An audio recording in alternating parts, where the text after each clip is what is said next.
ఆ సందర్భంలో ఒక 2 సంవత్సరాలు చాలా కఠినంగా ఉండే.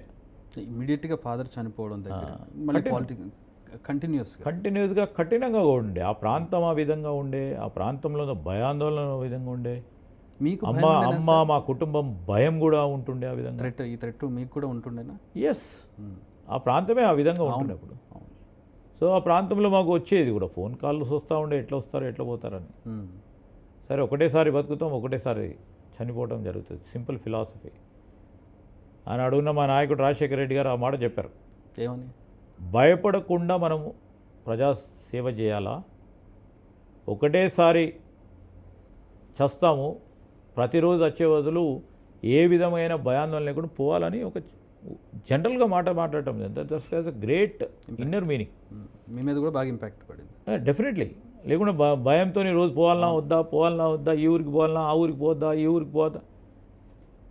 ఎప్పుడైనా ఒకటేసారి జరుగుతుంది సంఘటన. ఒకసారి జరిగిపోయింది, మా ఇంట్లో జరిగిపోయింది, సరే జరిగితే ఇంకోసారి జరగవచ్చు. మన చేతిలో లేనప్పుడు ఏదైనా జరగవచ్చు. కానీ మనం అనుకున్న సర్వీస్ ఏదైతే ఉందో తప్పకుండా చేయాల్సి వస్తుందని ఆ విధంగా ముందుకు పోవటం జరిగింది.